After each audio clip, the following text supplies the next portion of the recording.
warahmatullahi wabarakatuh. Balik lagi bersama Maidatul Farhi. Oke. Kali ini gue bakalan ngebahas materi mengenai aturan pencarian dari turunan.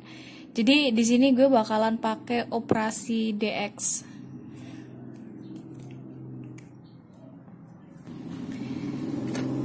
Jadi kalau misalkan kita punya fx, di mana fx-nya x pangkat 3 plus 7x, gitu kan. Nah, terus kita akan mencari turunannya.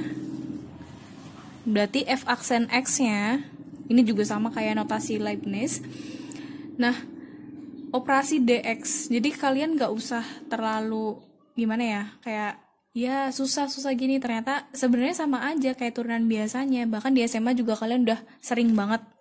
Jadi misalkan gini, jadi kalau misalkan di fungsi itu pasti ada domain dan kodomain, gitu kan,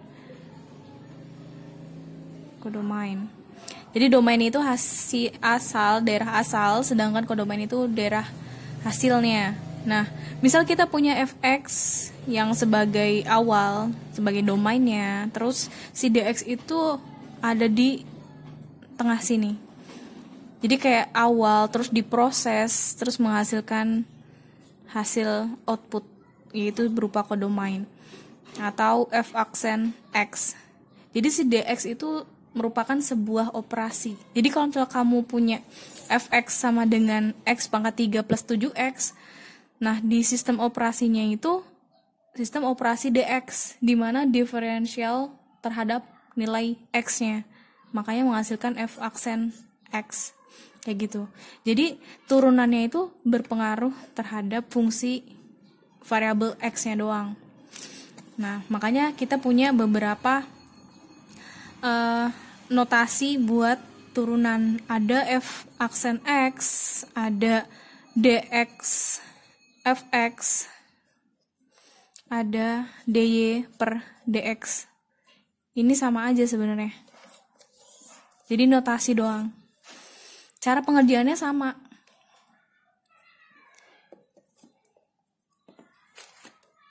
Nah, cuma di sini kan karena gue bakalan ngejabarin materi mengenai aturan pencarian dari turunan ini, ada beberapa teorema yang digunakan di operasi dx ini. Pertama ada teorema A. Oke, gue bilang teorema A karena banyak teorema berikutnya. Jadi teorema A ini berhubungan dengan aturan fungsi konstanta. Jadi kalau misal kalian punya fx sama dengan k itu konstanta. Jadi konstanta tuh bisa angka berapa aja. Angka sembarang. Nah, x-nya juga buat angka sembarang juga. Jadi kalau misal kalian punya f0 sama dengan 0, kayak gitulah. Nah, di sini kita akan mencari turunan dari fx, di mana fx-nya itu sama dengan k. Berarti turunan fx-nya itu adalah 0. Kenapa 0? Karena di sini kan konstanta. Konstanta itu kalau misal kita gambar ke grafik, ke garisnya, kayak misal gini, kita punya kemiringan garisnya akan sama dengan 0. Kita cuma punya fx dengan nilai konstanta. Misal awalnya dia di sini punya x, k. Terus di sini juga x plus h, k. Dimana fx sama dengan k. Jadi garis ini tuh fx sama dengan k. Atau kalau ditulis fx-nya bisa sama dengan y sama dengan k. Kayak gitu. Ini asalnya x, ini asalnya x plus h. Jadi kemiringannya itu 0. Karena kemiringannya 0 itu kemiringan itu sama dengan turunan pertama atau f aksen x. Nah, cara buktiinnya, jadi f aksen x itu akan sama dengan limit h mendekati 0, dimana kalau misalnya kita pakai notasi Leibniz itu fx plus h min fx per h. Nah, dimana x plus H-nya itu akan sama dengan K juga. Berarti di sini tinggal limit H mendekati 0. Fx plus H-nya itu adalah K, Fx-nya juga K per H. Jadi 0 per 0 sama dengan 0. Makanya kalau kalian ngelihat soal yang kayak gini, misal Fx sama dengan 3. Nah, turunan buat nyari Fx-nya, itu F aksen X-nya, itu pasti sama dengan 0. Jadi konstanta itu bakalan sama dengan 0. Kalau misal kalian cari dx dari 3 sama dengan 0. Gitu. Ini teorema yang pertama. Terus ada teorema B. Teorema B ini merupakan aturan fungsi dari satuan, dimana kalau misal kita punya fx itu akan sama dengan x. Nah, karena di sini si fx itu kalau misal digambarkan dalam bentuk grafik itu sama dengan y, otomatis y akan sama dengan x. Y sama dengan x bentukannya kayak gini. Nah, kalau misal kita punya kedua titik di sini, misal berarti di sini itu x, di sini x plus h, ini fx, ini fx plus h. Berarti titik ini adalah x, x. Kenapa x di sini kan harusnya fx, tapi fx-nya kan sama dengan x. Jadi kita bisa tulis di sini x, x. Terus yang di sini, titik yang di sini itu x plus h, x plus h. Nah, ini adalah garis fx sama dengan x. Nah, kalau misalkan kita punya fx sama dengan x, nah maka turunan dari fx-nya itu akan sama dengan 1. Kenapa 1? Karena di sini kalau misalnya kita pengen cari kemiringan garisnya, itu akan sama dengan 1. H, ini H. Nah, buat buktiinnya, turunan pertama dari fx itu akan sama dengan limit H mendekati 0, di mana fx plus H per H, fx, di mana fx plus H itu akan sama dengan x plus H, limit H mendekati 0, min fx yang akan sama dengan x per H. Jadi x-nya habis, tinggal H per H, yaitu 1.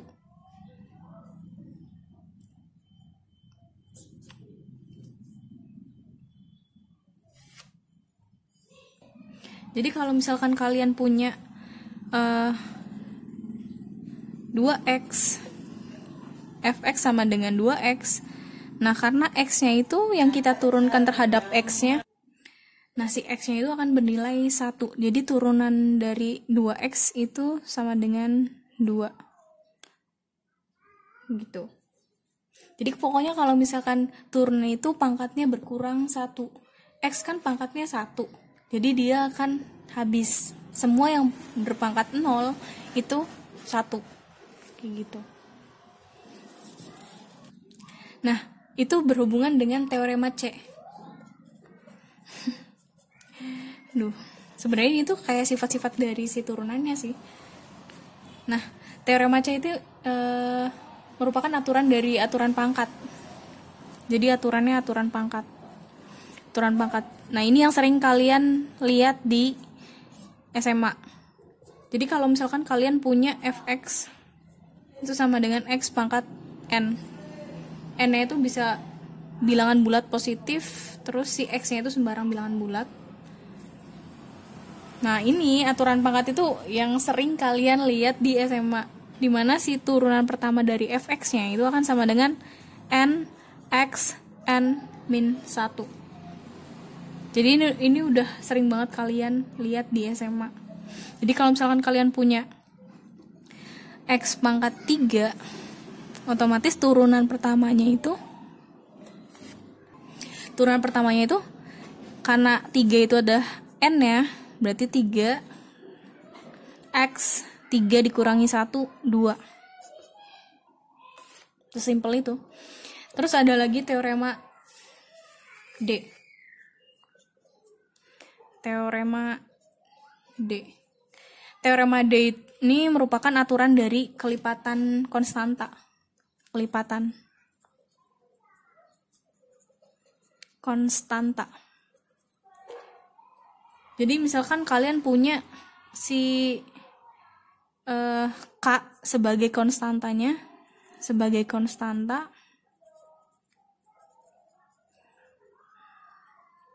terus F sebagai fungsi yang mau didiferensiasikan. Jadi kalau misalkan kalian punya K fx kayak gitu, terus buat masuk ke operasi dx-nya, misal dx K fx.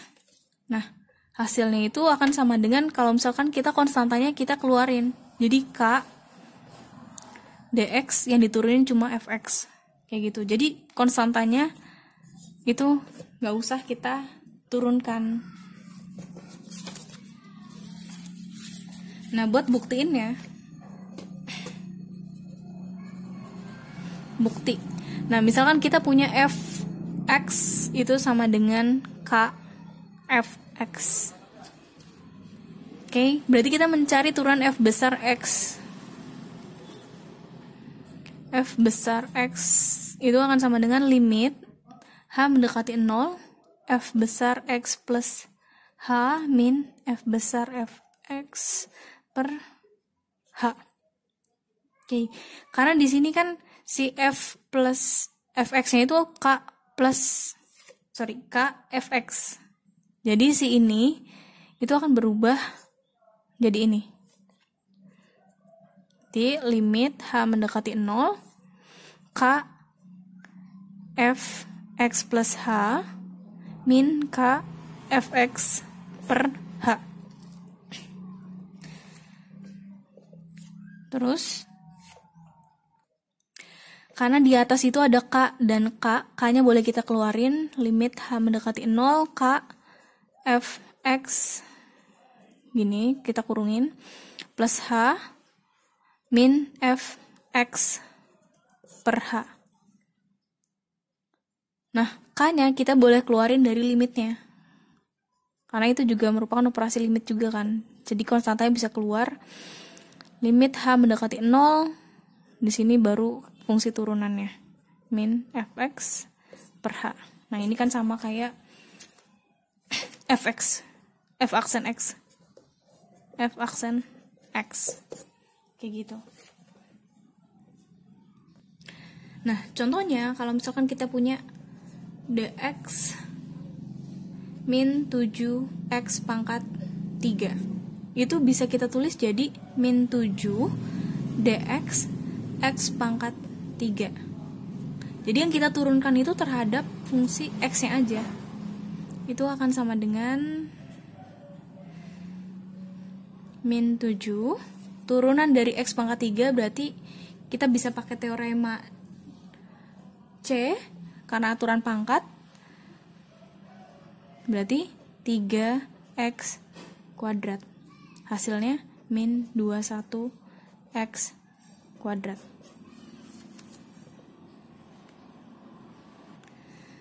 Terus ada teorema E. Teorema E ini aturan jumlah.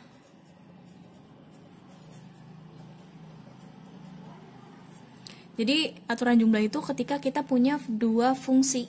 Misal ada fungsi f dan g.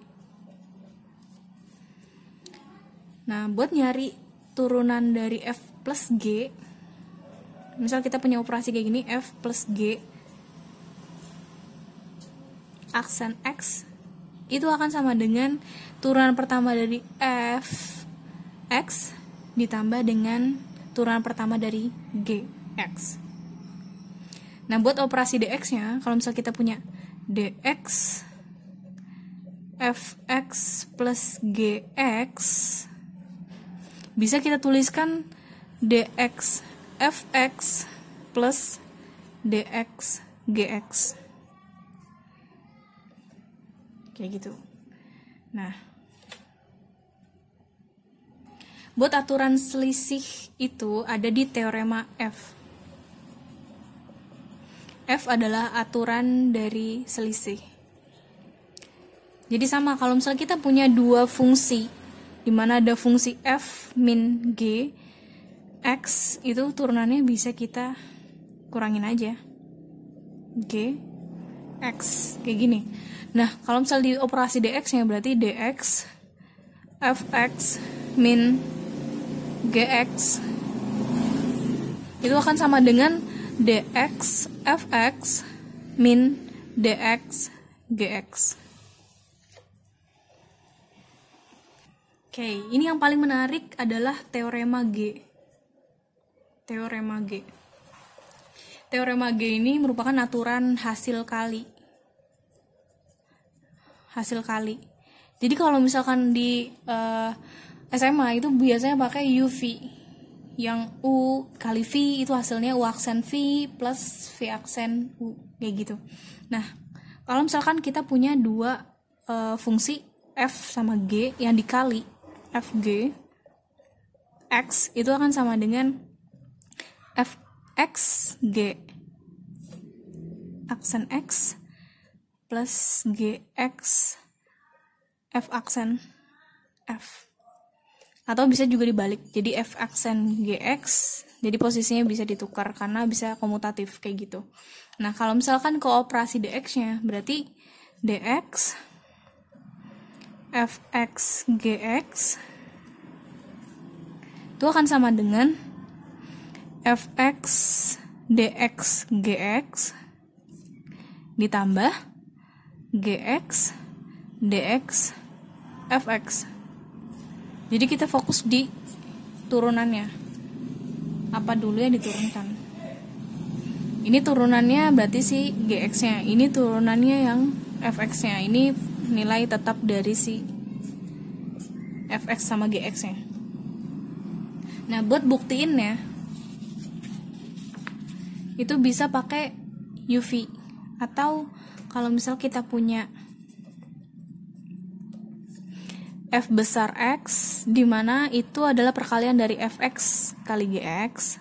Nah, kita mencari turunan pertama dari f besar x ini. Kita menggunakan limit h mendekati 0, di mana f x plus h min f besar x per h.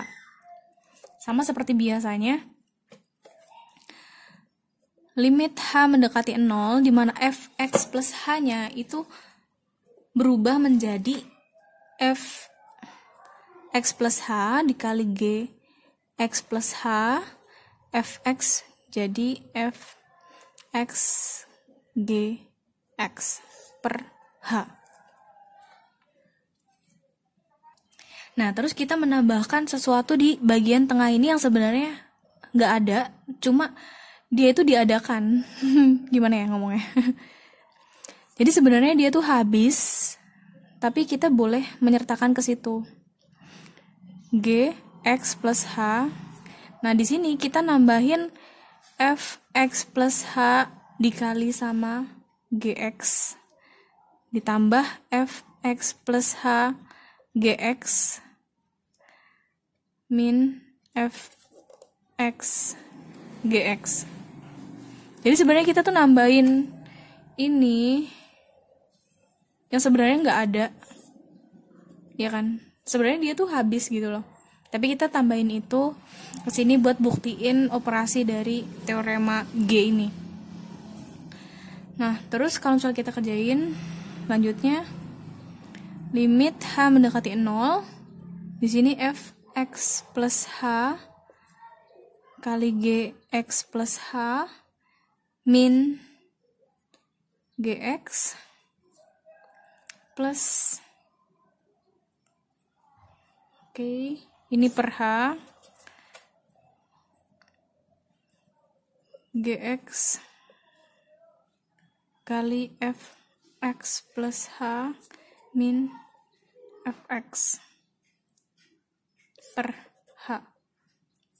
Itu akan sama dengan limit h mendekati 0, f x plus h dikali limit h mendekati 0 gx plus h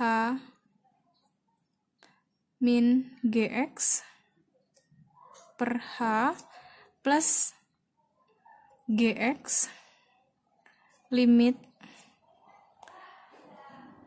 fx plus h min fx per h. Jadi yang ini x plus h ini berubah menjadi fx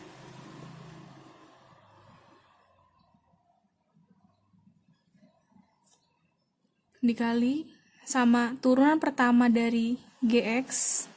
Kalau misal kalian sorry nggak kelihatan ya dari tadi.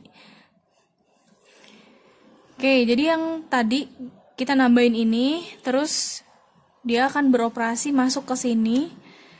Jadi fx plus h kali gx plus h min gx plus gx dikali fx plus h min fx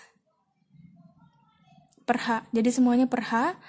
Terus di sini kita cabangin lagi fungsi dari limitnya. Di sini dihasilkan fx plus h kali limit gx plus h. Ini merupakan turunan dari si gx-nya. Ini gx dikali sama turunan dari si fx-nya. Jadi kalau misalnya lebih teliti lagi, ini tuh sebenarnya ini fx-nya. Terus ini adalah turunan dari gx-nya. Ini gx, ini turunan dari fx-nya. G aksen x plus gx kali f aksen x. Gitu. Buat lebih jelasnya kalian bisa cari-cari lagi di buku-buku kalkulus yang kalian pakai. Pasti ada bukti buat aturan hasil kali ini. Buat contohnya kalau misal kita punya dx perkalian dari 3x kuadrat min 5 2x pangkat 4 min x. Jadi ini misalkan sebagai fx-nya, ini sebagai gx-nya.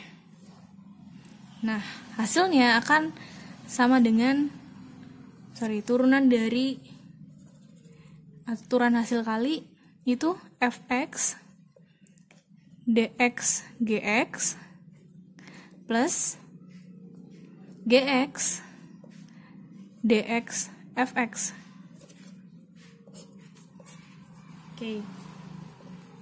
Ini adalah fx-nya, berarti fx-nya tetap 3x kuadrat min 5. Nah, turunan dari gx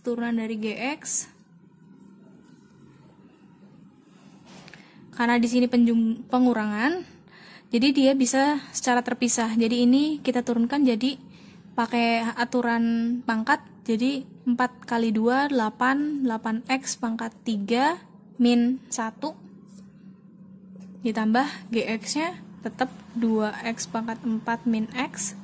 Nah, turunan dari fx 3x pangkat 2 min 5. 3x pangkat 2 berarti 2 dikali 3 6x. Karena di sini konstanta berarti dia 0. Udah tinggal kita kali 24x pangkat 5 min 3x kuadrat min 40 x pangkat 3 plus 5 plus 12 x pangkat 5 min 6x pangkat 2. Ini sama di 36 x pangkat 5. Ini sama jadi min 9 x kuadrat. Di sini ada pangkat 3 berarti min 40 pangkat 3 min 9x kuadrat plus 5. Cara pengerjaannya sebenarnya sama, operasi dx atau turunan biasanya. Jadi di sini kayak cuma nambahin lambang-lambang tertentu buat ngerjain soal-soalnya. Terus yang terakhir adalah teorema H. Teorema H itu sebenarnya aturan hasil kali juga, tapi karena di sini tuh mungkin hasil kalinya itu bentuknya pecahan, makanya bisa kita sebutnya sebagai pembagian aja deh. bagi pembagian. Jadi kalau misal kita punya fx per gx, itu teoremanya kalau misalkan di UV itu bisa pakai gx f aksen x min fx g aksen per g kuadrat x. Kalau di UV itu bisanya U per V, U aksen V min V aksen U per V kuadrat. Simple banget. Nah, kalau misalnya di operasi dx-nya, dx dari fx per gx. Nah, kalau di operasi dx-nya berarti si aksen itu kita gantiin aja sebagai dx-nya. Berarti gx dx fx min fx dx gx per g kuadrat x. Simple kan? Jadi cuma beda di aksennya aja. Ada yang aksen, ada yang dx. Kayak gitu. Buat contoh soalnya kalian bisa cari di Google lebih banyak lagi. Oke, sekian aja. Jangan lupa like, comment, and subscribe. Bye-bye. Wassalamualaikum warahmatullahi wabarakatuh.